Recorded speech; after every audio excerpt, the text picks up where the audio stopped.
Shri Krishna Govinda Hare Murari Nath Narayan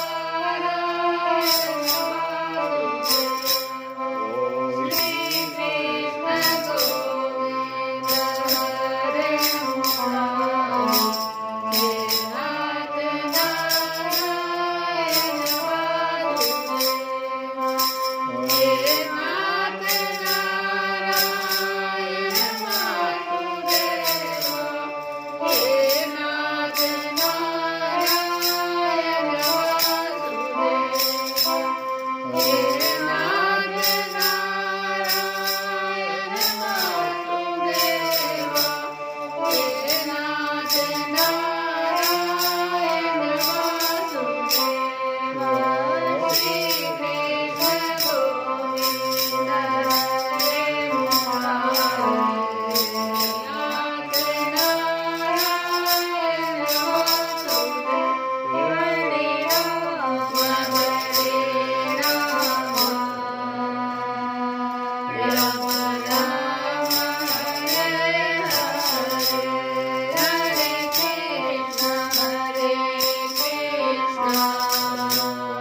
Hare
वेद स्तुति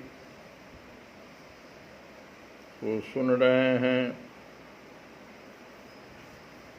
और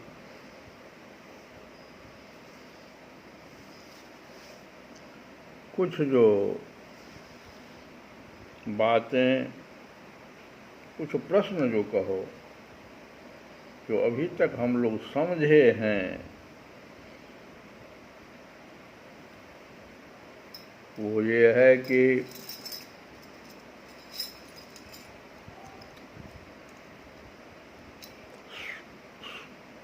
शब्दों से शब्दातीत भगवान को कैसे समझें। ये शुरू जो हुआ है, वेद स्तुति जो हुआ है, तो परीक्षित महाराज पहला प्रश्न कि शब्दों से शब्दातीत भगवान को कैसे समझा जाए, इसको हम लोगों ने स्तुति के माध्यम से समझा। फिर दूसरी बात, जो मानव शरीर के भीतर के जो कोष हैं, चक्र हैं एवं नाड़ियाँ हैं, उनके तात्पर्य को जाना। क्यों है ये? मानव शरीर के भीतर जो कोष है पंचकोशीय, फिर चक्र तथा नाड़ी, ये क्यों है, इसका तात्पर्य क्या है? फिर आगे हम लोग सुने कि भजन बिना हमारा जीवन निरर्थक है, यह भी हम लोगों ने जाना। फिर आगे हम लोग सुने कि भगवान को माने कि जाने, इसका उत्तर भी हमें वेद ने दिया। और मरना तो सभी को है, चाहे वो भक्त हों या भक्त, सबको जब मर जाना है, मरना ही है, तब फिर भजन क्यों करें।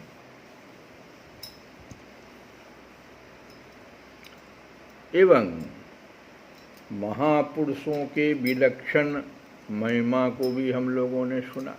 ये सारी चीज़ें वेद स्तुति में अभी तक हम लोग सुने हैं। अब आगे हम लोग क्या सुनेंगे, सो सुनो। आगे जो कुछ प्रश्न आएगा, पहले उस प्रश्न को समझें कि ब्रह्म सत्यम जगन मिथ्या, ये कैसे?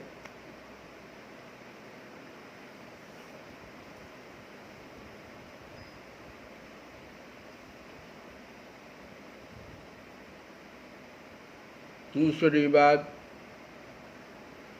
योग के लिए बहुत सारे लोग ऐसा सिद्धांत दिए हैं, दार्शनिक सिद्धांत है, योग के लिए भोग, वेद कहता है गलत है, ये सिद्धांत गलत है। इसमें आचार्य रजनीश वगैरह भी आ जाते हैं, और भी बहुत लोग अभी भी उनके अनुयायी हैं। फिर आगे हम लोग सुनेंगे असली जो साधक है या भक्त है, उसकी पहचान क्या है।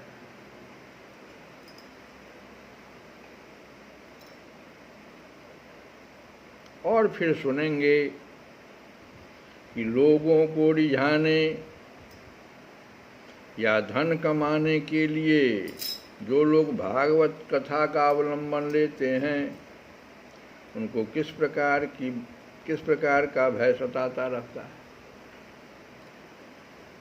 लोगों को रिझाने के लिए या धन कमाने के लिए भागवत कथा का अवलंबन लोग ले लेते हैं, उनको किस प्रकार का भय सताता, वेद इस पर भी नाराज हो जाता है। ये नहीं करना है।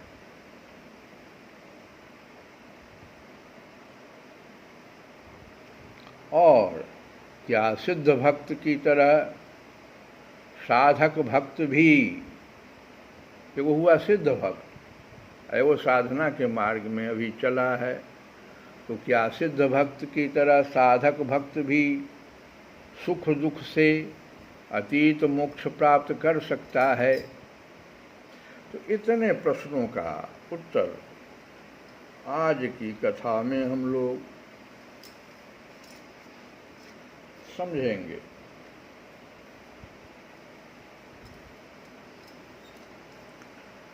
कल जो हम लोग सुने थे उससे आगे आज सुने। भगवान जैसे मिट्टी से बना हुआ घड़ा मिट्टी रूप ही होता है, वैसे ही सत से बना हुआ जगत भी सत ही है। यह बात युक्ति संगत नहीं है, क्योंकि कारण और कार्य का निर्देश ही उनके भेद का द्योतक है। यदि केवल भेद का निषेध करने के लिए ही ऐसा कहा जा रहा हो तो पिता और पुत्र में, दंड और घटनाश में कार्य कारण भाव होने पर भी वे एक दूसरे से भिन्न हैं। इस प्रकार कार्य कारण की एकता सर्वत्र एक सी नहीं देखी जाती। यदि कारण शब्द से निमित्त कारण न लेकर केवल उपादान कारण लिया जाए, जैसे उपादान कारण क्या हुआ, जैसे कुंडल का सोना, एक सोना हुआ, एक उससे बना हुआ कुंडल हुआ, तो भी कहीं कहीं कार्य की असत्यता प्रमाणित होती है, जैसे रस्सी में सांप। यहाँ उपादान कारण के सत्य होने पर भी उसका कार्य सर्वथा असत्य है।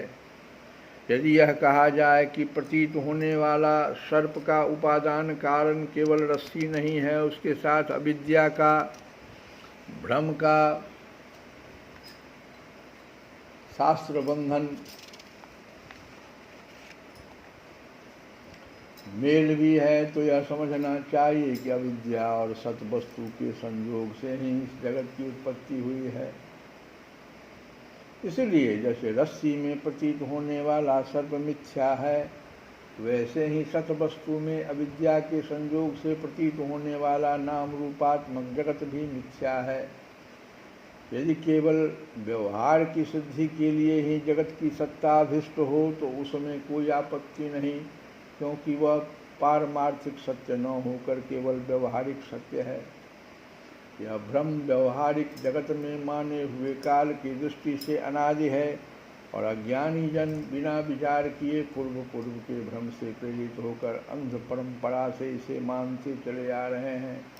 ऐसी स्थिति में कर्म फल को सत्य बतलाने वाली श्रुतियाँ केवल उन्हीं लोगों को भ्रम में डालती है जो कर्म में जड़ हो रहे हैं, और यह नहीं समझते कि इनका तात्पर्य कर्म फल की नित्यता बतलाने में नहीं, बल्कि उनकी प्रशंसा करके उन कर्मों में लगाने में है।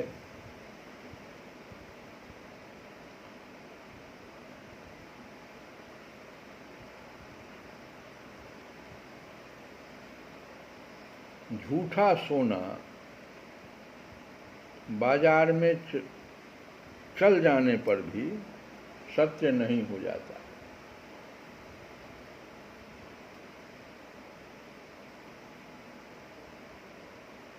वेदों का तात्पर्य भी जगत की सत्यता में नहीं है। इसलिए आपका जो परम सत्य, परमानंद स्वरूप, अद्वैत सुंदर पद है, वे इंदिरा वंदित श्रीहरे, मैं उसी की वंदना करता हूँ, मुझ शरणागत की, वो मत छोड़िए। आगे वेद स्तुति में क्या कर रहे हैं सुनो। भगवान, वास्तविक बात तो यह है कि यह जगत उत्पत्ति के पहले नहीं था और प्रलय के बाद नहीं रहेगा।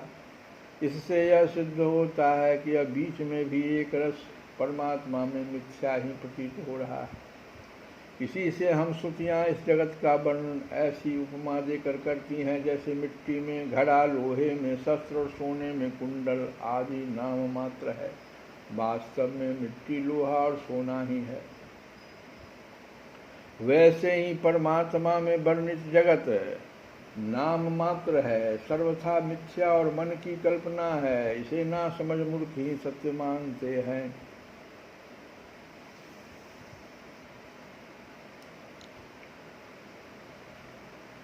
मुकुट कुंडल कंकन किंकिनी परिणतम कनकम परमार्थतः। सोना, मुकुट, कुंडल, कंकन और किंकनी के रूप में परिणत होने पर भी सोना जो है मुकुट के रूप में चला जाए, चाहे कुंडल के रूप में या कंकन के रूप में या किंकिनी के रूप में, छोटे छोटा जो सोने का हार वगैरह उसमें परिणत हो जाए, तब भी वस्तुतः सोना ही है। इसी प्रकार हे नृसिंह,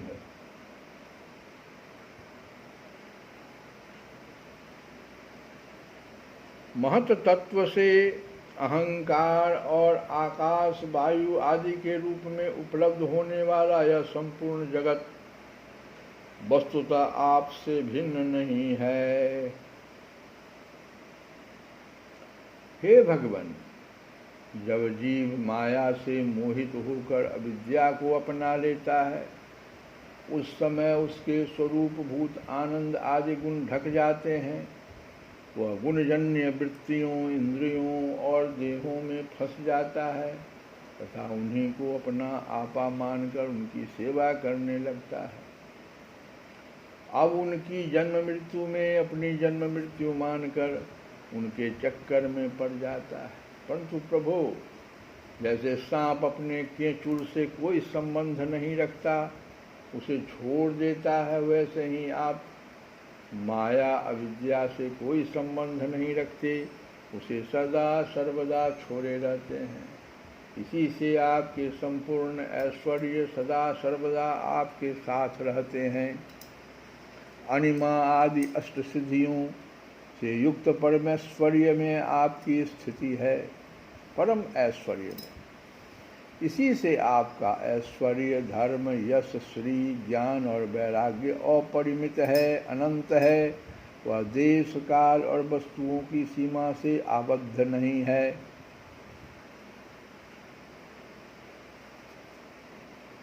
हे प्रभु, आपकी यह माया आपकी दृष्टि के आंगन में आकर नाच रही है।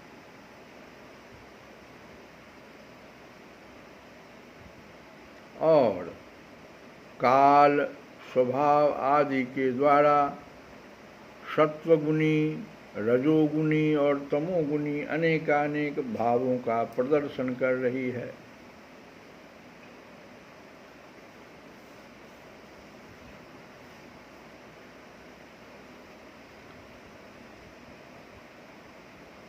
नृत्यन्ति तव वीक्षणांगणगता।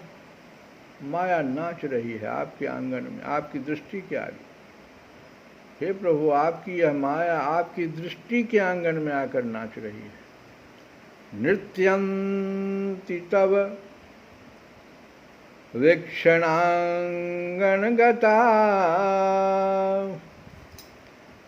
कालत्व मात्रादिर्विभावान। नाच ही नहीं रही है, काल, स्वभाव आदि के द्वारा ये माया जो है ना, अपने काल, स्वभाव आदि के द्वारा सत्वगुणी, रजोगुणी और तमोगुणी अनेकानेक भावों का प्रदर्शन भी कर रही है, जो हम लोग खेल देख रहे हैं। और इतना पर भी नहीं, मामाक्रम्य पदाशिरस्यति मरम। साथ ही यह मेरे सिर पर सवार होकर मुझ आतुर को बलपूर्वक रौंद रही है। नरहरि दास बहुत बड़े संत थे, उन्होंने इस जो वेद की इस स्तुति का जो भावार्थ निकाला सो हम बता रहे हैं। अभी जो हम स्तुति गाए माया पर, उसी का जो भावार्थ है वो इन्होंने जो निकाला कि आपकी यह माया आपकी दृष्टि के आंगन में आकर नाच रही है और काल स्वभाव आदि के द्वारा सत्वगुणी, रजोगुणी और तमोगुणी अनेकानेक भावों का प्रदर्शन कर। कभी तुमको लगेगा ना कितना अच्छा यज्ञ हो रहा है, भजन हो रहा है। कभी रजोगुणी खूब लोग भोग कर रहा है, कभी तमोगुणी खूब लड़ाई झगड़ा ये वो, ये सब हो रहा है। और भगवान आपकी दृष्टि के आंगन में ये माया नाच रही है, इस तरह से प्रदर्शन कर रही है, अनेकों भावों का प्रदर्शन कर रही है। ये भक्त कह रहे हैं नरहरिदास। और इतना ही पर नहीं कहते, साथ ही यह मेरे सिर पर सवार होकर मुझ आतुर को बलपूर्वक रौंद रही है। इसलिए हे भगवान, हे नृसिंह, मैं आपकी शरण में आया हूँ, आप ही इसे रोक दीजिए।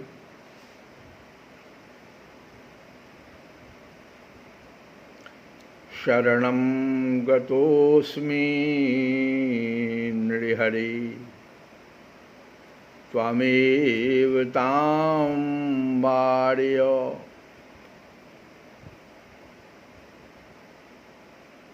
शरणं गतोऽस्मि नृहरे त्वामेव तां वारय। मैं आपकी शरण में आया हूँ, आप ही इसे रोक दीजिए। हमसे नहीं होगा, ये नहीं रुकेगा। बहुत तरह का भाव पैदा कर रहा है।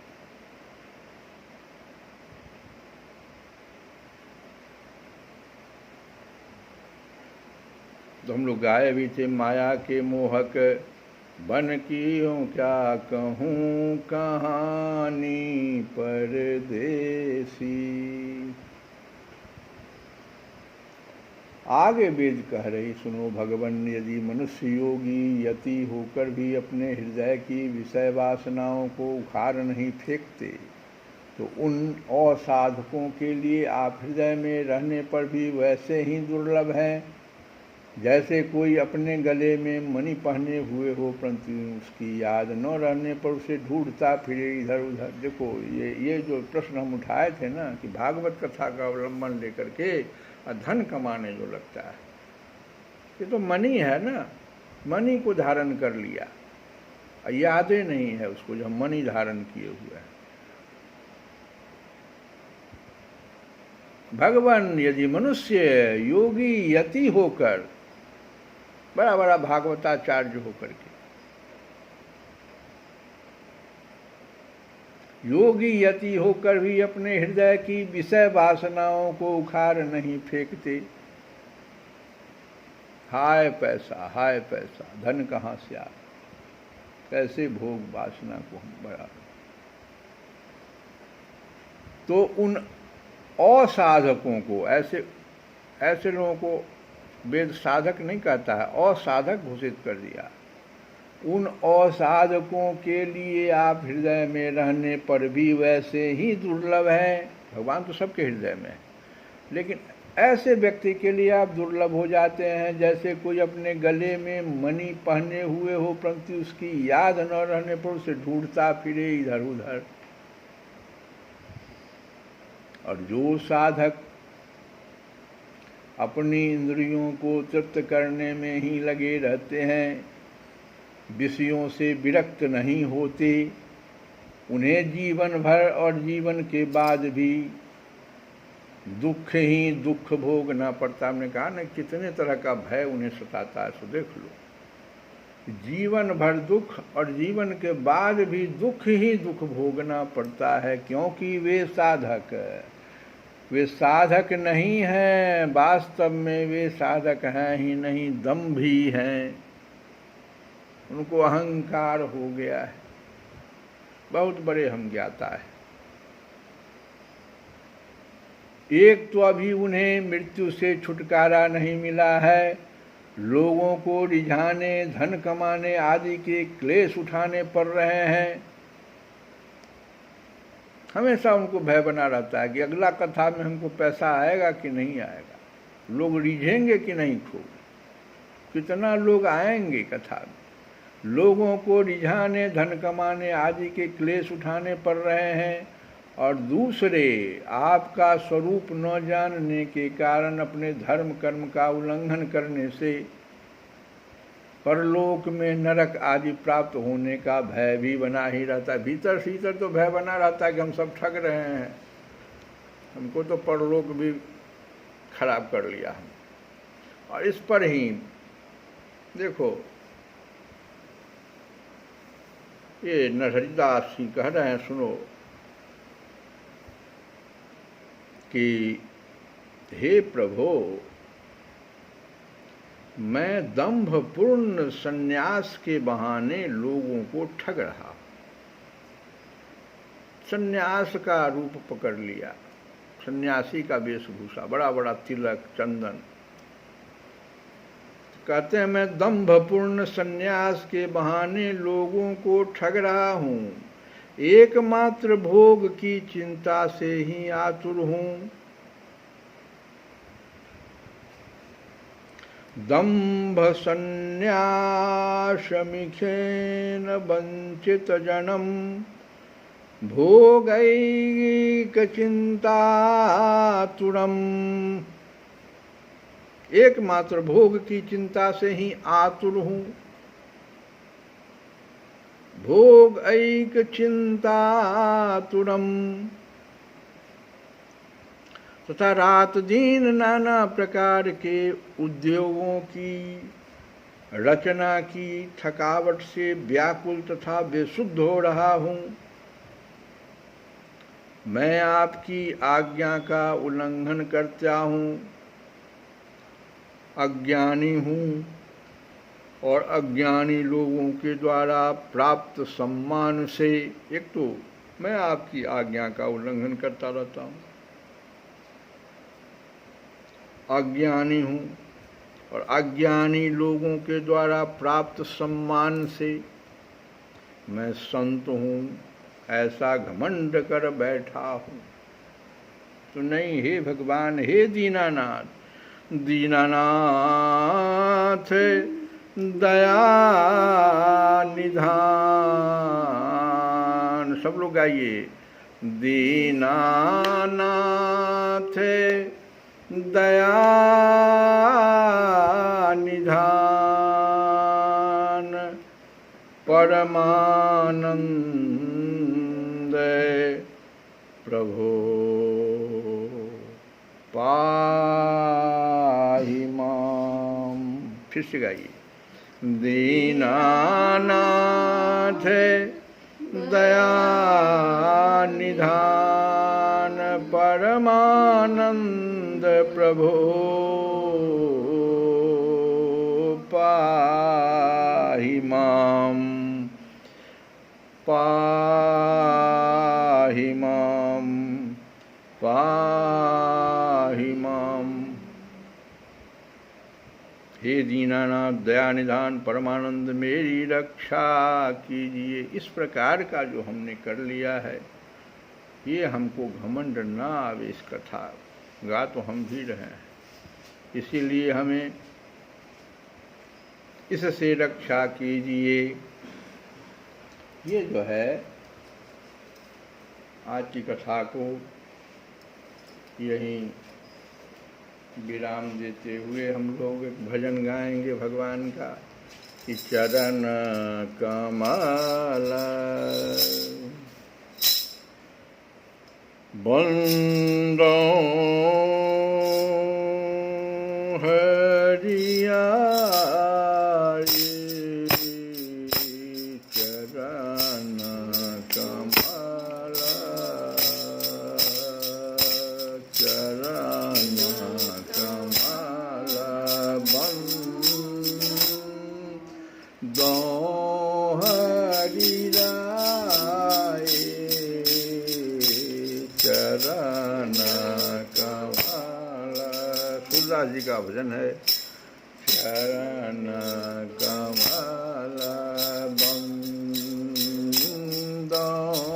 हरि राय, चरण कमल जाकी कृपा पंगु गिर लांघे, जाकी कृपा पंगु गिर लांघे, अंधे को सब कछु दरसाए, चरण कमल, चरण कमल बंदो हरि राय, चरण कमल। अरे बहिरो सुने गुंग पुनि बोले, भगवान आपकी कृपा हो तो बहिरो सुने गुंग पुनि बोले, रंक चले सिरे छत धराए, चरण कमल, चरण कमल बंदो हरि राय, चरण कमल। कहते हैं सूरदास जी, सूरदास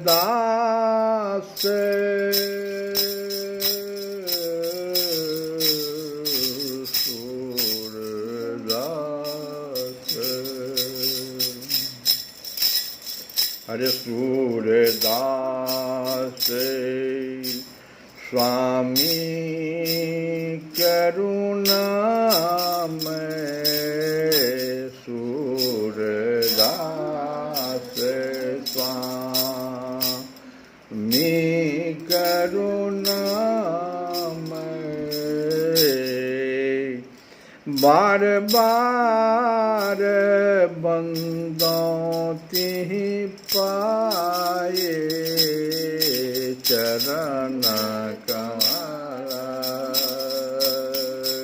चरण कमल बंदो हरि राय, चरण कमल बंदो हरि राय, चरण कमल।